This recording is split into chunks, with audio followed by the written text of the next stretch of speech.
Josh Raven here with the Daily Dot at ELEAGUE. We're at week 4, I believe, and I'm joined by Ruggah, who's been coaching Team Dignitas recently. Unfortunately, not a great start to the week, coming off of a loss to FaZe, a pretty heavy loss as well. And from your position behind the players, what did you see going wrong for your guys, and how are you going to work to fix that for tomorrow? I think it was kind of a lot of the same thing that went wrong against them in the major qualifier. We lose too many clutch rounds because I think we leave them too much room to work with, and they have good individual players, so they will use that against you and try to take 1v1s all over the map just to get the advantage. And for some reason, our playstyle doesn't fit FaZe that well, so if we face them later in the playoffs, we'll have to adapt to that at least. Now, people often talk about Team Dignitas as kind of a fluctuating side. Sometimes you're seen being some of the best teams in the world, and then other times drastically underperforming. What do you think is going to be the key for you guys to find consistency rather than up and down performances? That's a good question, but I think we need to rely on our strengths the next couple of days, because otherwise, as you say, it can be both high and lows. But we need to speak some things through, and we have already done some of them. So I think we're on the road to resolving what's wrong when it goes to not so good, but it also has something to do with the new player, and we need to learn each other's moves in game and what they want to do in special situations. So I think it's not that bad as the scoreline says, because we can use that to fix a lot of things, and we did that last time we played FaZe again. But for sure, we need to be there and play our A game if we want to beat teams like FaZe and Fnatic. So it has to be something different tomorrow, that's for sure.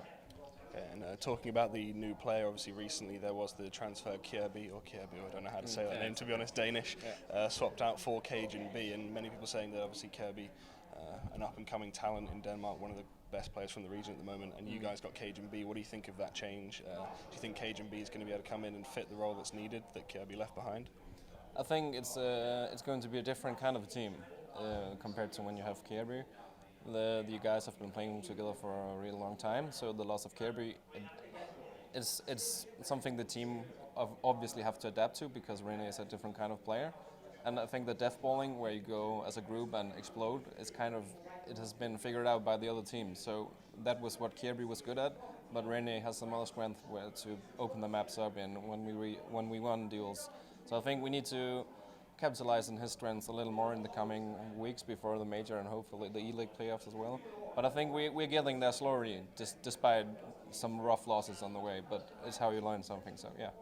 Okay, and one of the conversations that's been going on recently within the scene, ever since really Existence left G2, is what the role of the in-game leader should be, whether it's up to a tactical player or if they should be able to be very versatile.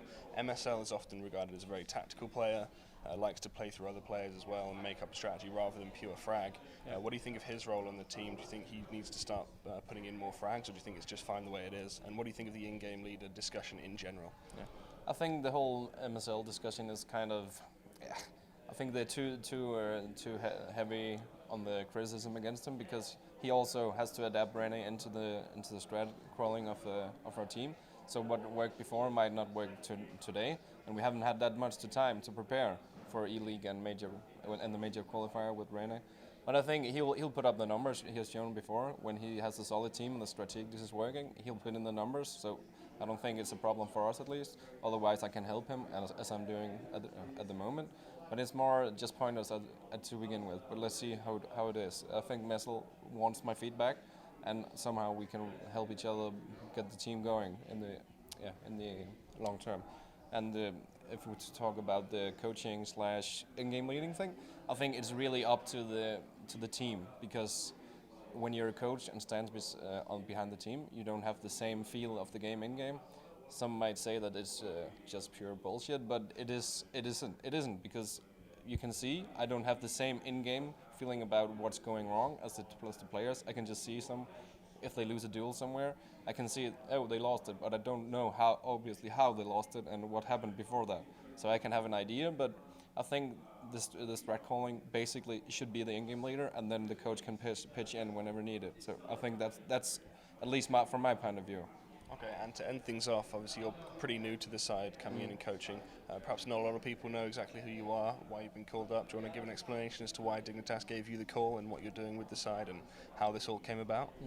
Um, I've been teaching in a school the last year, and I've been asked on several occasions if I wanted to maybe come to coach a couple of teams, but it hasn't been the right team. And I think Dignitas, with the potential and the future, it is that team. And I have a previous history of both MSL and Rene, so I think that might have been one of the reasons why, because I also fit the team socially, and I think that's very important if you're to be with the team at every tournament when you're traveling, and just I'm a positive guy, so it's always good to have experience and positivity on the sidelines, especially when you have some rough bumps on the way. So I think that's basically it. Okay, well, thank you very much for the interview and good luck in tomorrow's games. Thank you.